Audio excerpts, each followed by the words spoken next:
Hello YouTubers, just want to show you my frilled neck lizard cage. It's so big I have to stand so far back to get a video of it. And I got it the other day, so they were living in a smaller Serpents 100 cage, which they didn't like because it was all glass four sides and it was hard to keep the heat in. This one's got three sides of wood and a glass sliding front doors so you can view it.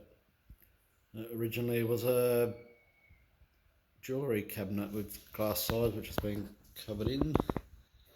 So from top to bottom it's 2 metres and then side to side it's 1500 and then it's got a 650 depth, so there's plenty of room for them.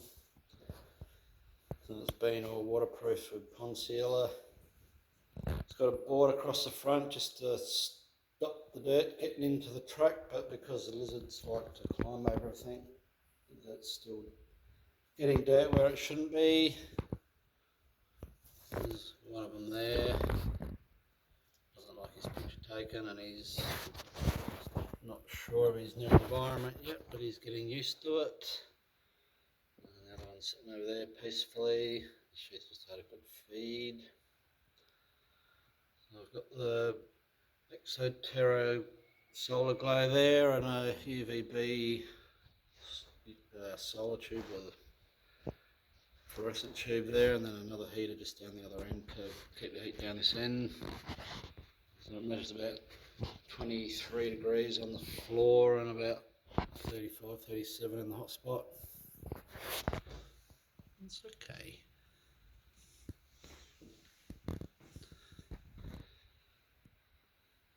So the base I've just mixed a 1-to-1 of sand and cocoa fibres that you put in water and it expands. It's about 100mm depth. Because I've got the false floor, I'm going to cut a hole in it and put a pot plant and grow a live plant when I get a chance. So this is just the first stage to get them in used to it before I start adding some more accessories. So it seems to be keeping the heat alright and the humidity, even though it's down a little bit now. I've just had the door open for a while, but it stays up around the 60%. So I keep the water up, which I still spray once a day. So yeah, that's my fritties. They're currently 3.5 years old, I reckon. And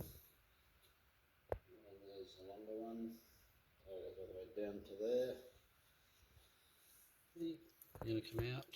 No. And then the backing is just all bark strips that you get from Bunnings and just screwed it to the backboard. I've got a waterfall that I might put in it. I've just got to see if it fits first. Anyway, thanks for watching. If you want to see more of my videos, subscribe to Two Stroke Reptile and I'll see you next video. Thanks.